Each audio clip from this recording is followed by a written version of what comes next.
ሰላም ተኸታተልቲ ኣልፋ ኢንተርቴይንመንት ከመይ ትኾኑ ከመይ ትብሉ ንሎሚ 22 ሕዳር ዝተዳለወ ዕለታዊ ዜና ሒዘልኩም ቀሪቡ ኣለኹ።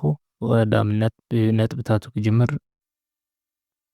ሚኒስትሪ ጉዳያት ወፃኢ ኤርትራ ኣቶ የማነ ገብረ መስቀል ኣብ ልዕሊ ኣምባሳደራት ኢትዮጵያ ሓጭጩ። ትግራይ ዝተቋረፀ ዓለምለኻዊ ምፅራይ ገበናት ዳግም ክጅመር ፃውዒት ቀሪቡ። ደቡብ ኣፍሪካ ኣብ ልዕሊ ደቂ ኣንስትዮ ዝፍጸም ጾታዊ ዓመፅ ዝርከቦ ጎነፅ ህፁፅ ሃገራዊ ሓደጋ ምዃኑ ኣውጃ።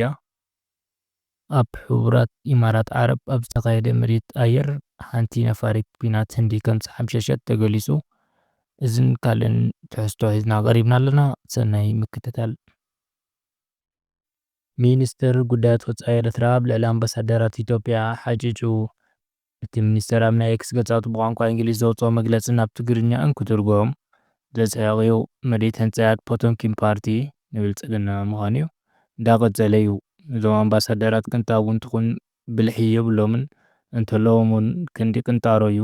ምክንያቱ ቀጻልነት ዝወሃቦም ብዕሽነት ዝተባዕተዎ ፍርፀ ለማ ኣብ ምስሳይ ዝተፀምዲዮም ንዑ ንምትግባር ድማ ብሚኒስትሪ ጉዳያት ወፃኢ ኢትዮጵያ ዝወሃቦም ዘየቋረፀ ኣጀንዳ ኣሎ እዩ ዝብል እዩ። ሚኒስተር የማነ ከምዚ ዓይነት ናይ ሕጫጭ ቃና ዘለዎ መግለፂ ዝህብ ዝደረኾ እቲ ፖሊሲ ኤርትራ በቲ ቀጻልነት ኤርትራ ዝረጋገፅ ኢትዮጵያ ምዘይተረጋግአን ምስትከፋፈልን ዝብል ናይ ኢሳያስ ሰረተ እምነት እዩ ዝምራሕ።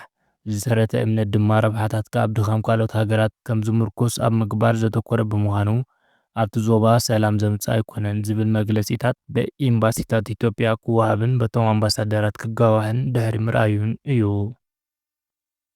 ትግራይ ዝተቋረፀ ዓለምለኻዊ ምፅራይ ገበናት ዳግም ክጅመር ፃውዒት ቀሪቡ።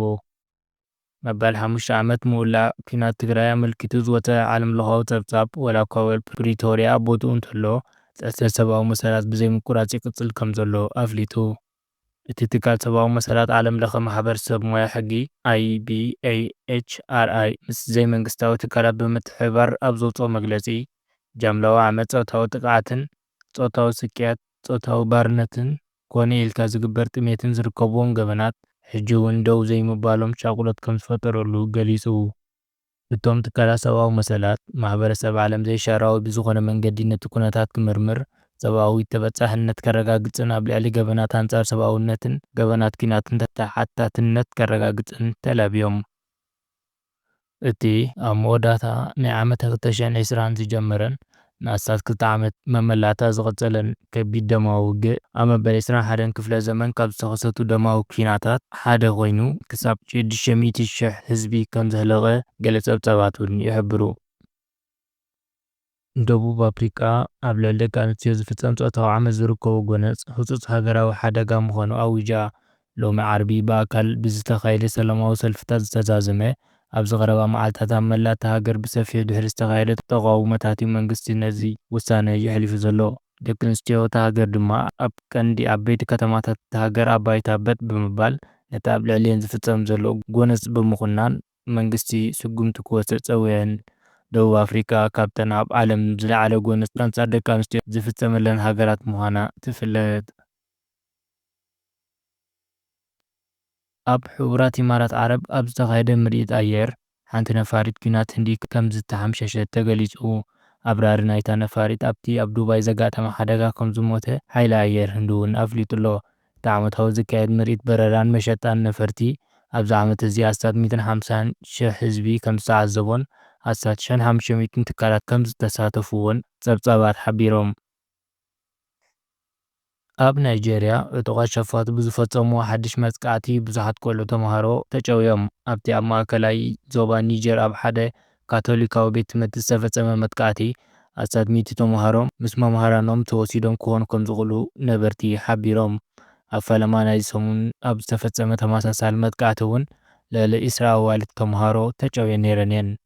ምዚ ጉዳይ ተኣሳሲሩ ነቲ ፕረዚደንት ሃገረ ሕቡራት መንግስታት ኣሜሪካ ዶናልድ ትራምፕ መንግስቲ እታ ሃገር ነዚ ኩነታት ቆላሕታ ክህበሉን ነዞም ሸፋቱ ኣብ ምጥፍኦም ብዝለዓለ መንገዲ ክዋስአን እንተዘይኮይኑ ሃገሩ ወታደራዊ ስግምቲ ክትወስድን ኣብ ልዕሊ ናይጀርያ እገዳታት ከም እተንብርን ሓቢሩ ነይሩ እዩ።